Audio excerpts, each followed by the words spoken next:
This is the Better Ottawa Municipal Panel. Today is Friday, September the 19th. My name is Neil Saravanamuttu. I'm joined by Joanne Chianello and John Willing. Hello.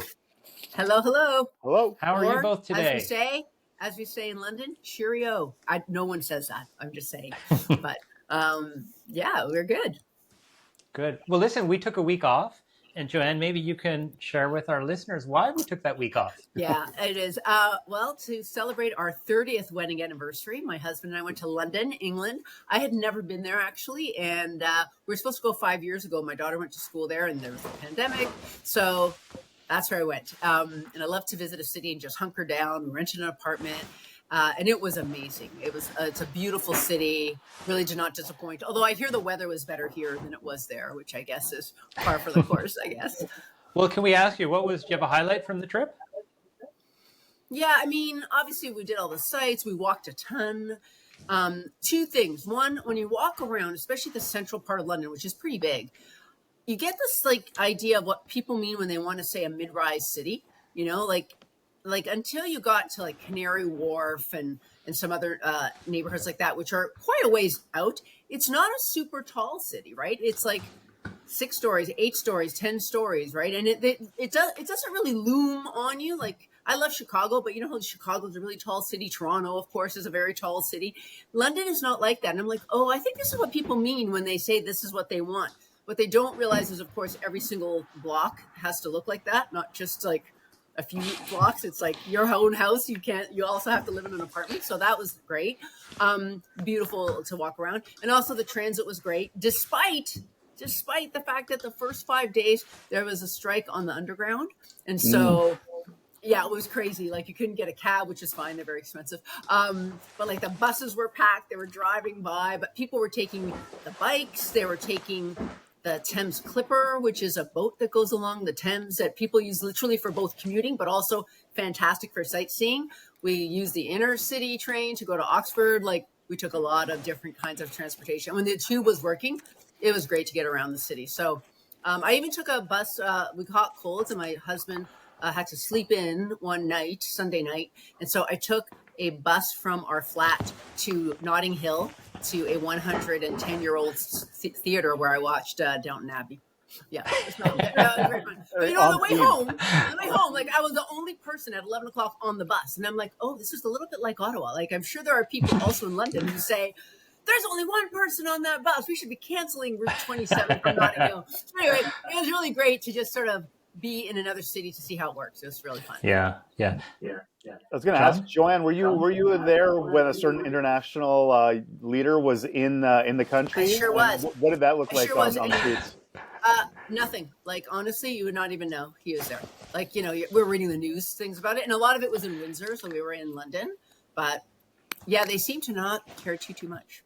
Okay. Yeah, it's so, and it's not in the center part of the city, right? So it's down at Windsor Castle. So anyway. Right. Okay. Well, I have to. So I'm glad to hear you had a great trip, and was able to take a bit of time off. A huge amount seemed to have happened on our agenda, and things for us to talk about. So we've got a lot to cover. So we're going to jump straight into it now. This week, Mayor Mark Sutcliffe made a promise to end youth homelessness by 2030. Now, this sounds like a worthy objective. I think we can all agree with that. But it's worth looking at the numbers. We've got roughly 50 to 100 youth in the city of Ottawa who are homeless.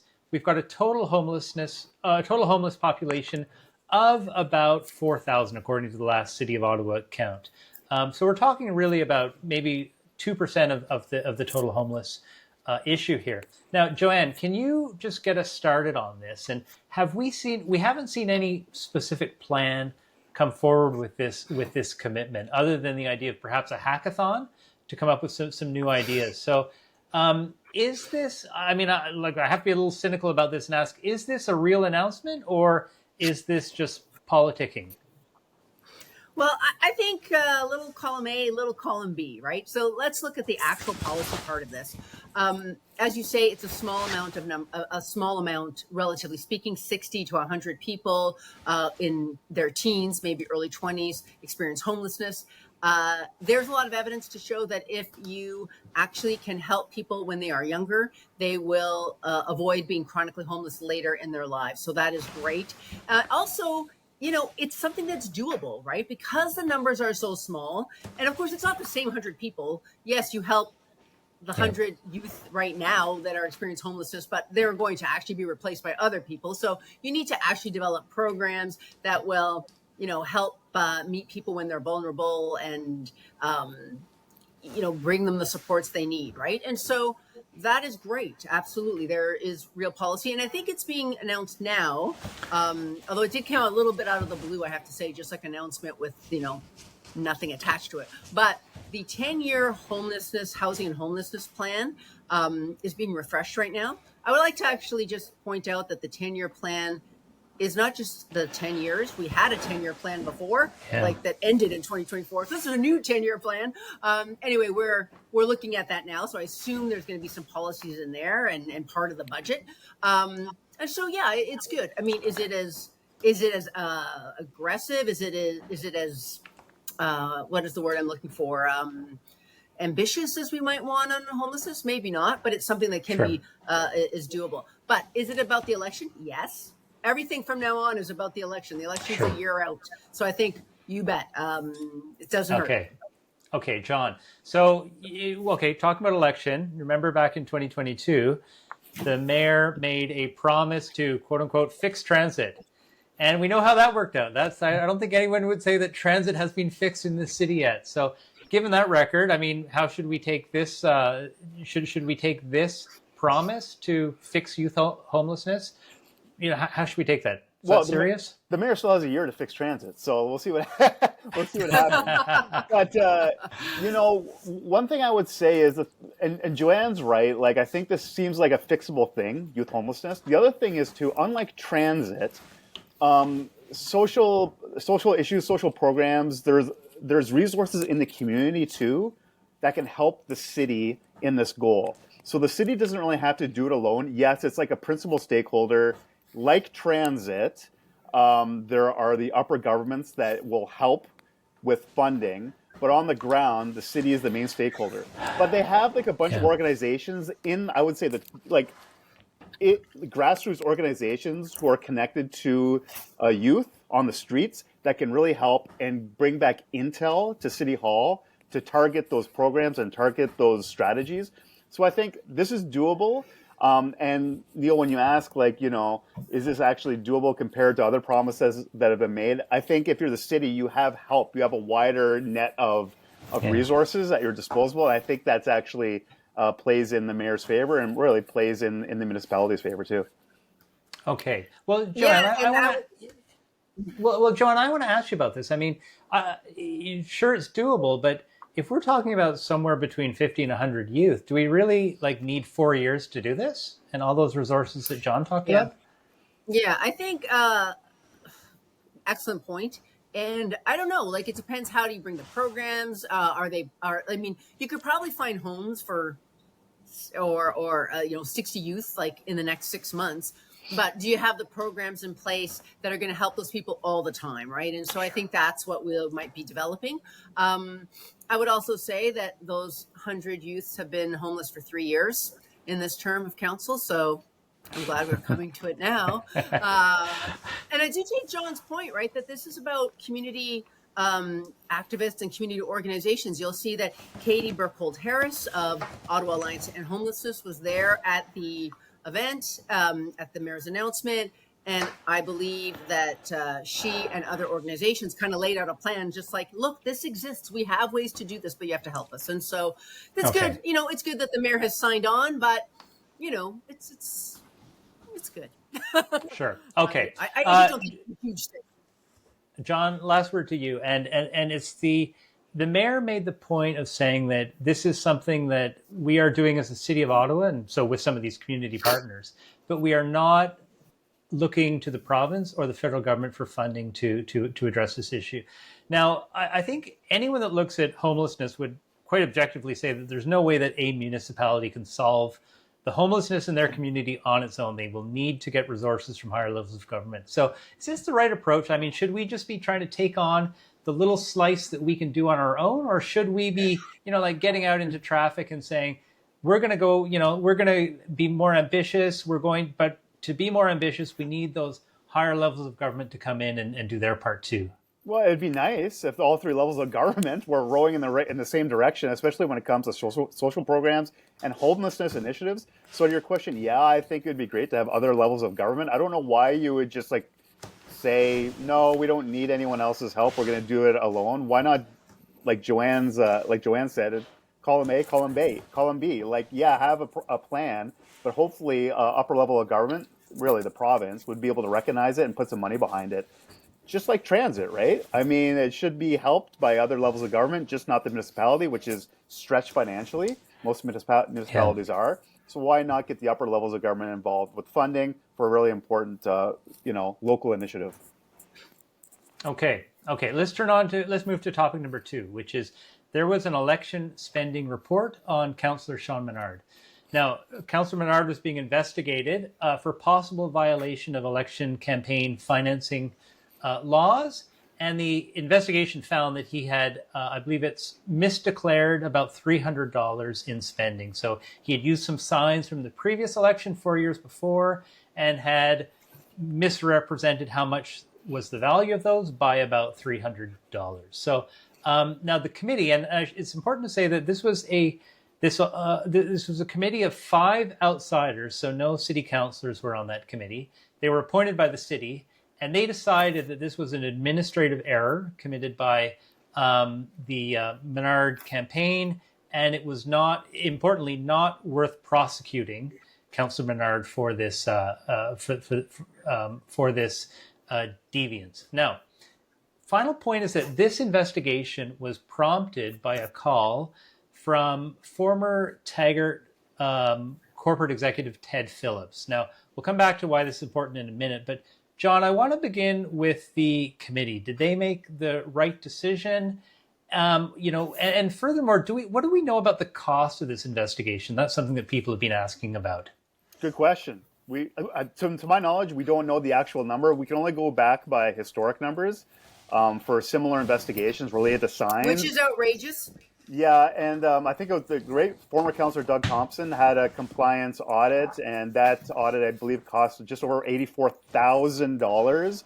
So when you put that up against the $300 that Councillor Menard was found to have not accounted for in his campaign, what's it worth going further? And a prosecution would cost even more to the city. So you're talking about probably internal legal resources, maybe external legal resources too. So the bills keep adding up.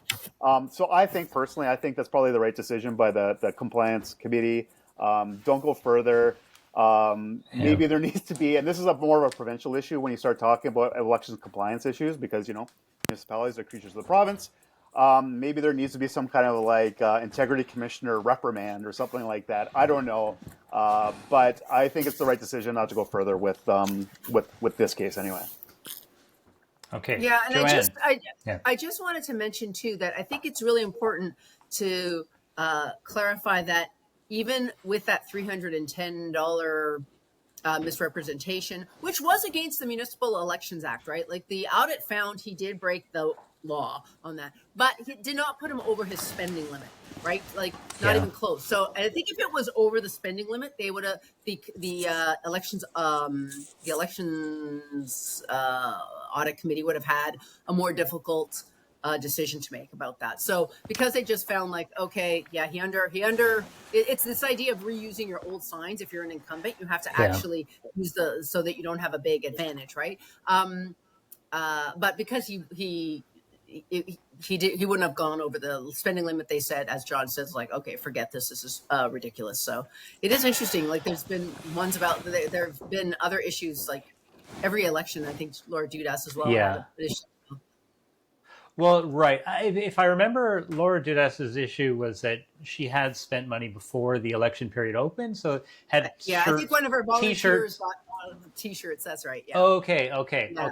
Now, I got to admit, though, I'm quite sympathetic to Councillor Menard on this because, previous signs from a past election, I guess, how do you value those, right? I don't think that there's an actual standard that's applied because That's the problem. investigation was like going down to Home Hardware, like pricing the stuff out, right? How much does a box of nails cost, right? So Used nails too. Yeah, and you know what? Yeah. Like it's for sure. Like the province or the city, there should be rules for that. Like here's what you have to actually Yeah. claim for your old signs. Like I think for these because the provincial laws on this are really not great on their Yeah. lack of specificity. There's so many gray areas for sure. Okay, so I want to come back to the point about who brought this forward, and this was brought forward, as I mentioned, by Ted Phillips, formerly of Taggart, and I say that because Ted has also brought forward claims against Councillor or against Doug Thompson and one or two others, and it's important to recognize that the Taggart Corporation has been putting forward this Taywin proposal, which is a very major development for the city of Ottawa. And so one interpretation is that this is essentially revenge against a political opponent, because Councillor Menard has been opposed to the Taywin development. So is that a fair assessment, or is there maybe something else going on here? Joanne, what do you think? Well, I would say I know Councillor Sean Menard and I know Ted Phillips a little, both of them, and I would say there's probably no love lost between the two of them. I don't know, John, if you would agree with that. But I would say this. I would say even if something is politically motivated, I used to say this as a reporter, and I used to tell my colleagues that, and I used to tell people who were mad at whatever stories I wrote, like, that's not the point, right? Like, everyone is allowed to bring a complaint. What is important is it true, and is it in the public interest? And I would also say, I remember when there was a complaint against Councillor Jan Harder when she was the head of the planning chair, because she had hired a developer's daughter in her office, and it turned out that the actual developer is someone who was a good friend of hers, and she used to ask him for advice, but he also used to come to committee to have things like what would you say, that like he was coming to her committee representing clients that needed rezonings. Like, it was all a schmozzle. And, council backed the recommendation to remove her as the chair of the planning committee. And a lot of people at that time said, oh, the complaints against her were politically motivated, right? They didn't, they didn't like her. They didn't like her kind of politics. To which I said, well, too bad. Like, that's a valid, complaint, and this decision was valid. And I would have to say that as well with Ted Phillips. Like, he is interested in the political machinations of how things work in Ottawa. And you can't just pick who gets to complain, right? And so I'd say people be very careful. Like, the Municipal Elections Act is complicated, and people should know better. But, it's always interesting. Like, it's really great fodder to know the background of these things. But, I mean, what are you going to say? Like, your political opponents can't make a complaint against you? You can't say that. No. But what's your take on it, John? I mean, what I worry about is actually that, someone could literally launch a complaint against every single person that runs in the next election. And we're just bogging down the system with this useless, unnecessary action.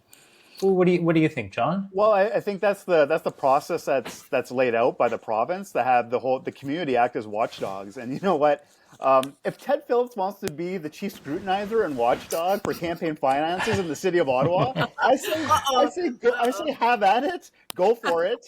If he's a little alarmed by that, but if he's jazzed with municipal governance issues, I mean, he's not the only one out there who's juiced up on municipal governance issues and campaign spending. I'm sure there's others who are interested too. But I think, to Joanne's point, this underscores the importance of every candidate being responsible for their campaign, their spending, their financing, everything. If it means accounting for signs used in the last campaign, I mean, this is going to be actually a great communications campaign for the next election for candidates and incumbents alike, to make sure you're accounting for everything. Because as you can see, you can have these stories, and this has actually became a bit of a big story for the local press too, in terms of these signs. And Joanne and I have covered compliance committees before when we were daily reporters at City Hall, and they were kind of juicy and interesting, and they're going to get headlines. So that alone, maybe, I don't know if it affects Councillor Menard politically and his ward, probably not.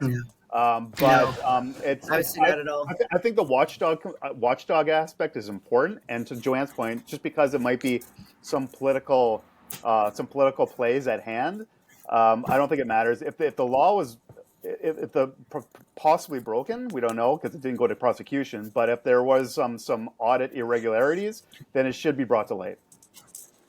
Okay, I'm going to close out this topic with my own thoughts here, and that is. That said, I actually think this is we're seeing that the law is quite flawed in the way it's being implemented, because it's true that so there were some irregularities that happened vis-a-vis what the regulation says. However, the reality is that the level of detail that we are asking a councillor to provide is like second, third level like accounting specificities. Okay, and a councillor has like a $25,000 campaign budget maximum that they're allowed. 30. And yet, 30. And yet we're saying that, like half of that needs to be spent on like accountants to make sure that you're submitting it all correctly. So that's the challenge that I have. I just think that the like people should be able to like spitball what it costs to reuse signs from the past if the province is not providing that clarity. Okay. You disagree, Joanne? I disagree a little bit, yeah. And the reason I disagree, I mean, I take your point, right, that like the amount that people have to know, and I do think that the province needs to make it more specific. So it is easier to follow the rules. Like the province needs to say, here are the rules, here's what we mean by them, and here's how to follow them. Because, it is hard. It's a small campaign. You spend $30,000 to $40,000. But, as an incumbent, you have a giant amount of power. It is really hard to get rid of an incumbent. And so you shouldn't even get to have more power because you already have signs, right? I don't think people should be spitballing them. Most people do not get audited, right? Like they do not have complaints against them. But I also think that if we want to be serious about local government, we need to be serious about the rules. So that's my only little quibble I have with your argument. Okay, let's move on to our... I'll just add very quickly John? that Compliance Audit Committee. You said in your opening, Neil, that it's not no one on council is a part of that, and it should be arm's length, but completely separate from the political body. And I remember just quickly a clerk and deputy clerk once bragging about the people they found to sit on the Compliance Audit Committee because they are so high repute, came from election circles nationally, and so there is a lot of effort to go out there and find like the great people and the right people to sit on that Compliance Audit Committee. Okay. Let's move on to topic number 3, and it's a juicy one. So you'll remember that a week or two ago, the City of Ottawa announced that there would be a mandatory return to office for all its workers, 5 days a week, starting in January. Needless to say, there was a lot of pushback to this, both from, the general public, but also from a number of councillors around the table. Jeff Leeper, who of course is councillor and potential mayoral candidate, took this a step further by announcing at the last City Council meeting that he is bringing forward a motion for discussion at Council on September the 24th to say we should rescind this 5 days a week mandate. So, Joanne, why don't you get us started? And I got to ask you, do you think this was like a savvy political move by Jeff? I'm going to say yes. I'm going to say for sure, right? I mean, everyone's making pre-political announcements in the last couple of weeks. I think that you had Councillor Jessica Bradley also ask and put in an inquiry to say, like, where is the evidence that you need to return to the office for productivity, right? And because, of course, part of that announcement was the mayor insisting that it was not his announcement, it was the city manager's announcement. It was all the administration, which nobody believes at all, right? No one actually believes that statement. So people were upset. This is a town full of, we've talked about this before, public servants who really don't like a back to work mandate 5 days a week.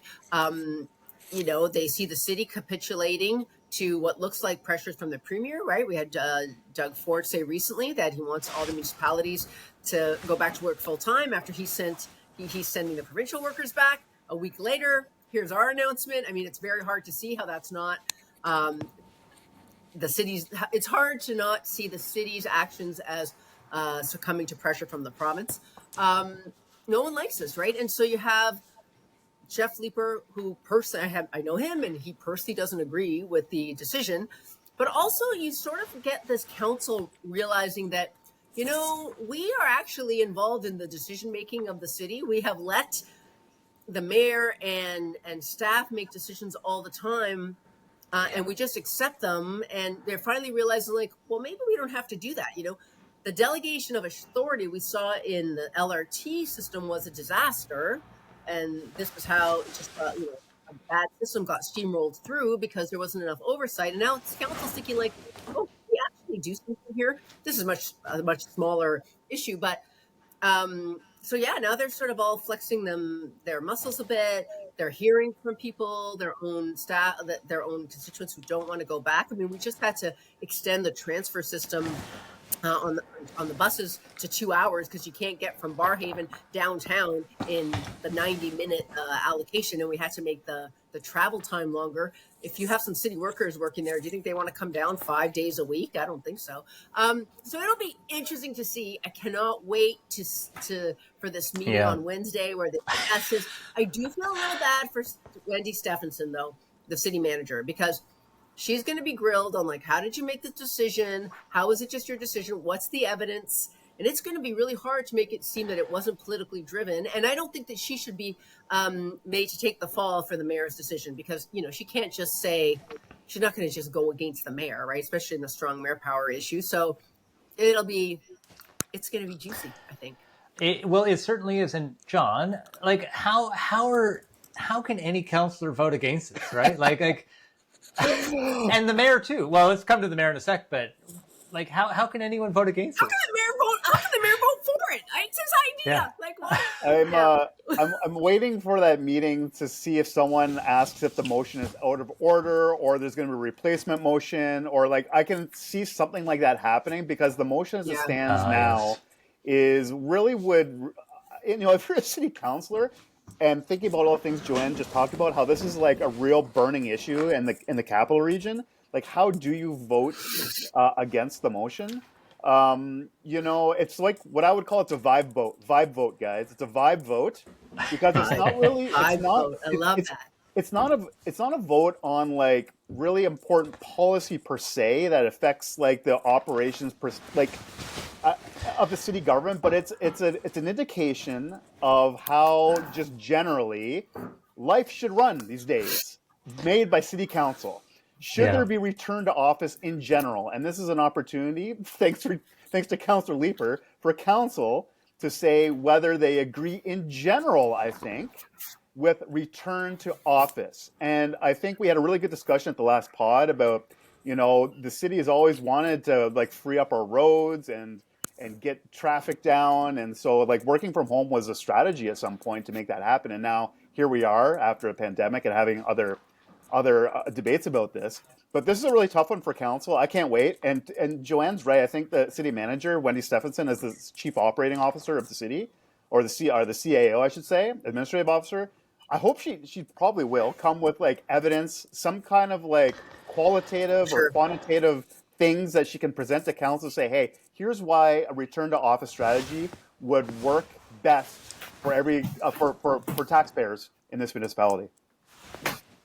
Yeah. Okay. Well, we're going to see that, and certainly, like the mayor is in a very difficult position here, right? Because as we talked about last week, it's inconceivable that he wasn't consulted on this point, and so how I'm just as curious as you are to see how this falls. Should be very exciting. But I would like to see the procedural maneuvering. That is also a good idea. The replacement motion. Sometimes you can have a motion that supersedes that motion, so it doesn't vote on it. So it'll be interesting to see how that works. Right. Good point. Okay. And also, I wanted to see if that also applies to councillors, that policy, because there's many who don't show up for committee at all, so they have to come to City Hall all the time. Oh yeah, that's a great point. Well, okay. Great point. Topic number 4. Climate change annual report. So the two of you remember when we used to talk about climate, when this was actually a thing for us? It was hot. It was certainly hot. The 2019 climate, climate emergency versus climate crisis. There was a big debate in 2019. That's right.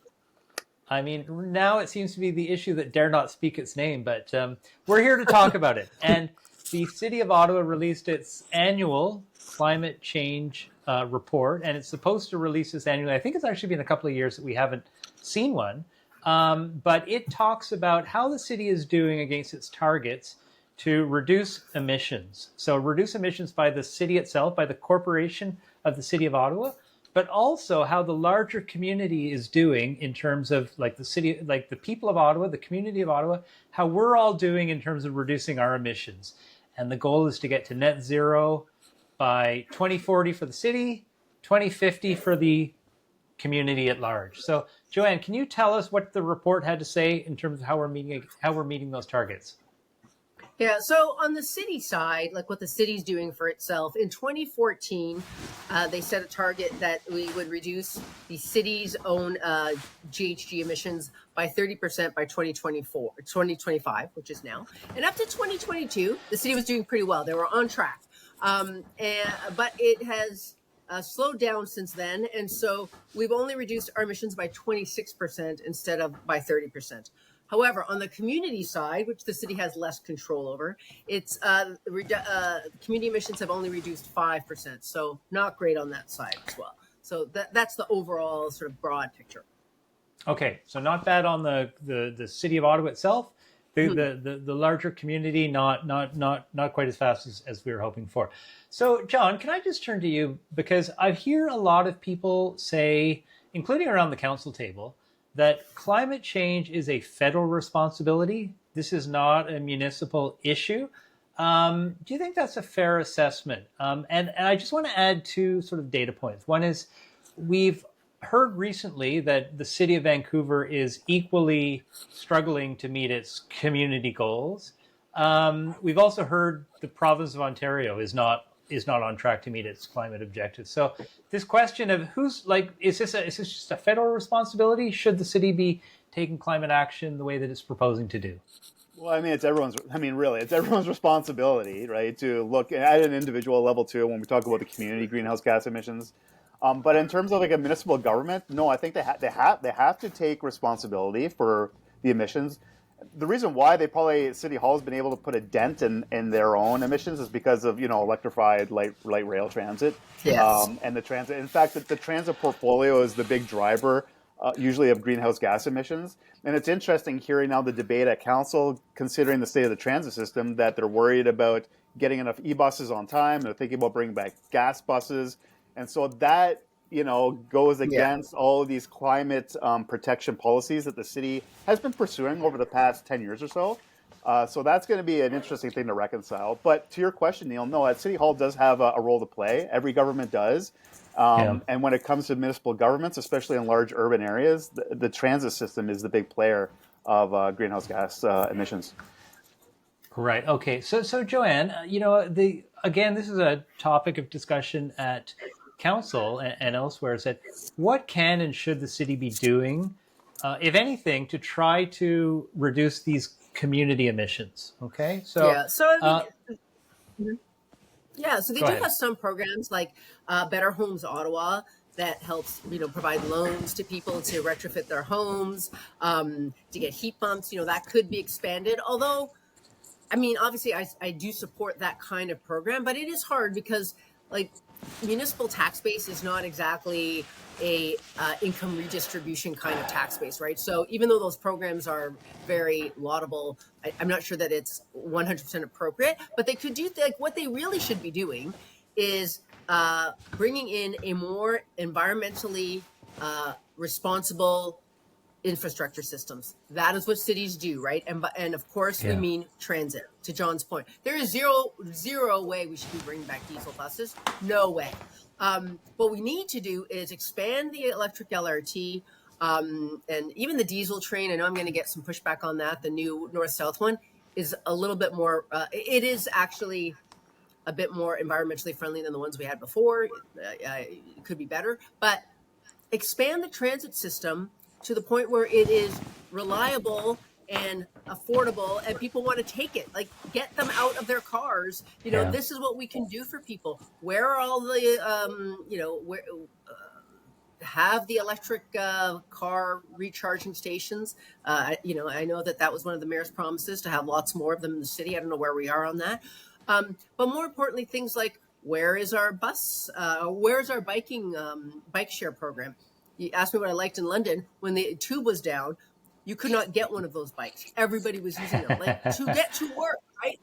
And Yeah. I mean, Boris Johnson brought those in, right? It has to be part of the system. Hydro Ottawa and the idea of district energy areas where it's like you use thermal energy to heat certain communities or certain buildings, right? Hydro Ottawa is 100% owned by Ottawa, the actual city of Ottawa. We should be expanding those things. So I think what they could do is like go all in on the infrastructure, because that is what a city government is. That's their main role, and make it that much better. Expand it, invest in it, and make it so that people want to actually do things like take transit. Yeah. Okay. That's a great point about we need infrastructure that allows people to take these climate actions. And I think that's the point that some of the debate is missing. We say we all recognize that we have a limited pool of resources to play with. And so some councillors and others would say, okay, if you've got a limited pool, then just focus on what, on your own corporate account, and that's the only thing that matters. The reality is that there are actions that we are able or not able to take because of what the city is doing. And so if that transportation infrastructure is not there, whether it's the transit system itself, or whether it is the charging system that you talked about, if you want to get an EV, some people don't have a driveway, can't charge in their driveway, so they need public charging facilities. Only the city can. Well, I shouldn't say only, but it's we need the city to provide a lot of those resources. The other thing to keep in mind too is that anyone that's concerned about the health of their kids, and particularly childhood asthma, we want to get as many internal combustion engine cars off the road as we can. So this is, I think an issue for all of us that I hope that we can, certain councillors that have been saying just focus on corporate. I hope we can sort of move beyond that narrow thinking. John? I'm raising my hand because I was just thinking about reflecting on the discussion we've had to this point, guys, about return to office. And, this we can see how all these municipal issues connect with each other, right? So we're going to have a discussion about whether employees, thousands of them, should go back to work, and maybe many more in the federal bureaucracy eventually. And so how does that impact our community greenhouse gas emissions if more people are getting in their cars, trying to get down usually to the core? And how does that affect our transit system and whether people are going to take transit or not? And so all these issues are interconnected in some way. And it's difficult for a municipality. But to your point, Neil, I think each one of us have a responsibility to consider climate change and what can we do in our own backyard. Sure. Okay. And to keep talking about it, to your original point that remember when we should talk about it? Yes, it's still a thing. We haven't fixed it. Not even close. Yeah. Okay. Let's move on to our fifth topic, which is the Premier has made remarks about speed cameras and that municipalities should get rid of them. Now, he has called them a cash grab. He said that there are better ways of getting people to slow down, i.e. put up better signage. Right. Now, interestingly, the city of Vaughan took him up on that and said, we will get rid of our speed cameras. But John, so, we've heard what Joanne thinks, but what's your perspective? Does the Premier have a point? Like he said, these are cash grabs. He said there's better ways of managing speed. Any validity? Well, the best way you would hear communities say to manage speed is to have cops out there physically with speed traps, and I don't think the police have resources to do that. And guys, I always try to think about why is it okay to have a police officer there why do people make no sense? Why are they okay having a police officer there in person stopping them, but a camera stopping them, which police is not okay? It makes maybe they don't want either one. But I was walking to before the pod. I was thinking about. I try to see things, both ways. I was trying to think about what the Premier said. I was trying to think, okay, is this a cash grab? And maybe, how do I see it the Premier's way? And I'm really having a hard time. We're going to be all on the same page here, I think, on the pod. But I'm having a hard time to see his side, other than just simply people don't like getting tickets. And I think those speed cameras work. I don't know about you guys when you're driving around the city, but whenever I'm in an area of the city where I'm not really too familiar with and I see traffic start to slow down all of a sudden, I'm like, oh, There's speed cameras here, and I've seen some. I'm really, I try to pay attention And to your the traffic signs. app will tell you where one is now. Totally, you know, my yeah. traffic app will tell me if there's a speed camera or if there's cops actually too. So I mean, those cameras I think do work, and I think the police advocates have weighed in on this. I think the CAA has done an Ontario-wide survey, with a small sample about whether people like speed cameras, and people generally I think Yeah, the do. Ontario police chiefs themselves actually Yeah. like them. Like So they to don't your want their point, Yeah. officers wasting time going in there. Neil, you asked if they're cash grabs. I don't know if they're grabs, but they seem to be working and getting people to slow down. Yeah.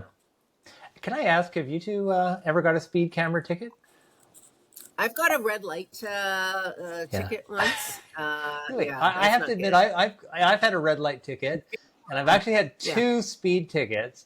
One of them was in a school. Actually, so it was in a school near where I live, and I was driving to the airport. It was like 11:30 at night to pick someone up, and I was going. I think it was like I don't know, 40 in a 30 zone, and it was dark, and it was Yeah. a brand new camera. I didn't even know there was one, and this is just a couple blocks from my house. So, and it kills me because number one, I actually don't drive a huge amount. I just don't have need to because work from home, Yeah. etc. And number two is that now that there's all these cameras about, I am so conscious and make such an effort to keep below the speed limit. So it And just once kills you me. get a ticket, you really actually pay attention to it. Oh Yeah, yeah. like so they work. Everyone likes them. I just like to start off by saying I do not agree with Premier Ford that they are a cash grab. However, Yeah. what cities could do with like so many policies is make it clear how they spend the money. We had a long discussion on this, a couple months ago when the city auditor talked about the very unclear way of how the city actually spends their money from traffic cameras, whether it's speed cameras or red light cameras, and we could not make heads or tails of it, and the media got it wrong, which is not the media's fault. The report was weird. So it's complicated. And so if we don't want to make it seem like a cash grab, take the money that you get from that. You have to pay for the technology. Whatever you make, put it into, traffic calming measures, which people love. They want them. Put them in bulbs, put it and make it very clear that's what you're doing. So you're not saying like this is not just, something just like fun money for the city, right? Nobody believes this. I believe, and I think I was saying to you, Neil, before the podcast, like this is an announcement by Ford, like the bike lanes. It's not going to help traffic. It's not going to help congestion. It's a populist thing that you just say because it sounds good, and no one likes getting tickets. But nobody actually thinks this is real, and I don't think we're going to do that in the city. I don't think that they're going to capitulate. Also, I have to say, you rarely see the police like the police chiefs disagreeing with this provincial government. So for them to come out and say, "Don't do this," that's pretty powerful. Well, I mean, I guess the question is, the premier was threatening that if cities don't do this, he's going to come in and do it at the provincial level. Do you think there's any credibility to that threat? No? I think there will be such a huge backlash that, like, what is the point? I don't know. Yeah. I just don't know. Yeah, I don't see why the premier would even bother with this. He's got bigger transportation issues than just speed cameras. I know, to Joanne's point, yeah, I think it's just a populist. It's a great thing to say. It sounds great. No one likes getting a ticket. And when you get a ticket, you're ticked off. But I think we'll move on pretty quickly, notwithstanding what's going on in Vaughan. Good point, Neil. I think we'll move on pretty quickly. Yeah, that was from this terrible. issue. Yeah. Yeah, that looked very weak. I was really not happy. Well, you Although know I have what? to say, for my own people, there's a lot of Italians in Vaughan, and I am Italian, and they really hate speed cameras. My brother and I fight about this all the time, so I don't know. So maybe it's that. Yeah. Well, you know what? I was reminded this morning that, of course, the mayor of Vaughan is Stephen Del Duca, who was the Liberal transportation minister under Kathleen Wynne, who largely brought this stuff in, right? yeah, it's appalling. Like these. It obviously goes to show how worried people are about the power of the province, I think, too. Right? Yeah. The municipality. But I have a theory about this, though. Like, I think that throughout the province, and particularly in Toronto, where the premier is, congestion is becoming such a major issue. Like, it's becoming so, and such a daily irritant. You can imagine for someone like him, he's And so, he sees a bike lane beside him that he doesn't see any bikes in it. So he says, okay, my car could be right there and I could be moving along at this point.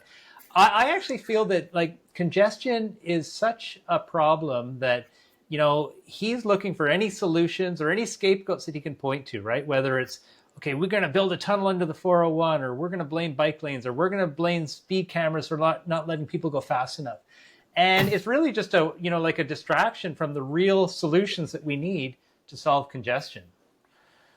I feel like people are not moving at all. Like, doesn't really mean you need a speed camera if it's actually that much congestion. Like, what you need a speed camera for, you're not actually going anywhere. Yeah. I don't know. I mean, it is true that I think this premier does try to find some distractions, but I think it's more just, something came into his head. I don't know. Like there is a segment of society that just says, no matter what, they call this cash grabs. There's zero evidence to show, and a lot of, like, that they're useless. In fact, there's nothing but evidence to show that they are actually super helpful for speeding. So yeah, it'll be interesting to see if he sticks with it. Okay. So many things to watch for. All right, that means it's time for the lightning round, and I have I've got a question for each of you, I think. So I want to start with you, John, and that is, over the last week or so, the city reversed its decision to install sidewalks on certain streets in Manor Park. Now, you'll remember that the city is doing sewer work in Manor Park on certain streets, and that means they dig up the entire street, and they put in the sewers, and they repave it, so they get to rebuild the road however they want. And the city has said, if we're rebuilding the road, let's rebuild it to its to what is state of the art. What is what are the standards of today, which would include sidewalks. Now, Manor Park residents, a number of Manor Park residents pushed back and said, this is a community that doesn't need sidewalks. Of course, there have been some other Manor Park residents who have said, yes, we do. But nonetheless, there was a very large and vocal opposition to this proposal. And so the final decision was that the city has reversed its intention to put in sidewalks, and so that these roads will be rebuilt, but they will be rebuilt to their previous standard. So, John, 60 seconds, is that what the city should be doing if we're rebuilding roads? Should we just, should we rebuild them to what is the current standard, or should we let the local community decide what's best? So I come at this, Neil, through an eyes of a father with a young kid, and I find it hard to be in a neighborhood. Look, I don't have a sidewalk on my street, and I think often that it would be nice to have a sidewalk in front of our house because it's so much safer. And we live on a dead end, but with a mechanic at the end. So there's a lot of vehicles actually for a dead end street. And I always think about how much safer a street would be with sidewalks.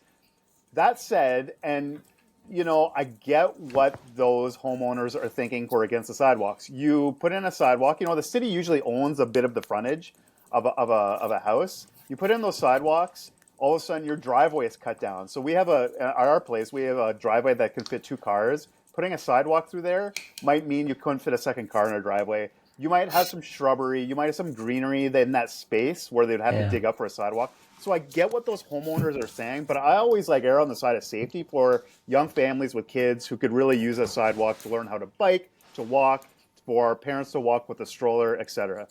Very tough, though. Very tough decision. No, terrible decision. It was a terrible decision. I know it's not my question, but I can't stand it. There's no way. You don't own the infrastructure in front of your house, right? And so, we're never going to put those sidewalks in now because it's going to be way too expensive. This was the time to efficiently do it. And you have to think about the infrastructure for future generations, not just for you. You're like, oh, I never see anybody walk down my street, so we don't need a sidewalk. Well, maybe that's because there's not a sidewalk, right? Yeah. That was a terrible political decision that I'm very against. Sorry, I know that's not my question, but well, that's okay. Point well taken, and I think we all actually agree with that. But Joanne, I have a question for you, and John, if you want to jump in and give your thoughts too, you're welcome to. So Joanne, as part of the budget directions, council decided to cap the workforce of the city of Ottawa. So there's about 17,000 employees. And there was a vote at council. It was a divided vote that we should cap that level at what it is. Now, there were exceptions made. There were carve-outs for paramedics. I have to look at my list here. Paramedics, fire, so long, the list. bylaw, and probably also police, library, public health, transit, and provincial programs. Yeah, So, it's like, given all these, is there any sense to this? Yeah, I could make up time for the earlier one, and that is no, it is useless. I tried to go through the budget this morning to look at the FTEs from, and by the way, like those are full-time equivalents. That an FTE is like a not necessarily a person, but the equivalent of a full-time job. They added 500 last year. More than about 3/4 of them were in all of these areas of exceptions, especially police, which were about 130. That's always the largest amount. And so, what is the point? There's no point to this motion. It's just like, again, electioneering. I mean, if you have certain departments where you are concerned that there is too much, hiring, then go to that. I think last year, Parks and Rec had an extra, 11 or 17 people. That was the largest I could find. But like, you're going to be arguing that the wastewater people get an extra 7 people to deal with, wastewater. And like, it is, it was a very window dressing motion in my opinion. John, any thoughts? I'll just say that I agree with Joanne. And then you would see in the future motions come to council saying to allow the poor arena in the neighborhood to hire another rink rat because they need to flood. You know what? You're going to get these ad hoc motions to add a staff or FTE here and there because they want to improve service in some way, but they're now handcuffed by this motion that caps the number of FTEs, notwithstanding the programs that you mentioned, Neil. So yeah, I'm with Joanne on this one. And also, it's only for 1 year, right? Like it's only for 2026. Yeah. But I'll tell you what. You know what? To the point, it is good politicking in the sense that I think there's a lot of people around the city that have a legitimate concern about, is our staffing at the City of Ottawa level at the appropriate amount, right? And I have to say, for instance, I was out yesterday and there's a flex post on my street, and they get knocked over and they have to be repaired. Happens quite a lot. Anyway, so a City of Ottawa truck shows up to fix it, and I'm like, great, so the flex post is going to be repaired. And out come 3 guys. And so, there's one guy's like doing the work, another guy's kind of standing over and watching him. There's a third guy back at the truck. And I'm like, do we need 3 guys to change a flex post? So maybe, I think that there is a public perception that we actually do need to look at some of our processes and whether we're staffing them efficiently or not. I think that's a fair question. Well, if you want to do some kind of service organizational review on how things are done, great. But just to say there's going to be an FTE freeze, and except for all of these departments, which actually hire the most people of anyone, what is the point of that? That's not useful, right? Like, get into the details, get into the weeds, because that is where the real stuff is happening. Yeah, because that's always a classic where there's like one guy's working and 2 guys are watching. It's always good. Yeah, we've all got those stories that we've seen. Yeah, great. Okay, listen, that is it for this week. So, actually, I just want to mention there was a major announcement on housing innovation from the city that came out that we haven't had a chance to go through, but we will be talking about that next week. It turns out there are 90 recommendations. 90 recommendations. So we didn't really have time to talk about that. Read them between 9:30 and our taping here today. So yeah. Yeah, and it turns out there were a number of other quite significant housing announcements made that affect the City of Ottawa over the past 7 days. So we're going to talk about those next week. We'll be waiting for the City Council meeting, and then we'll be meeting again after that to talk about some of these housing initiatives, as well as the fallout of that council meeting. So, as always, please leave us a comment. We'd love to hear your thoughts, and we will do our best to respond to them in our next recording. We'll be back next week. Until then, I'd like to thank Joanne and John, and I'd like to thank everyone for joining us today. We will see you all in 7 days.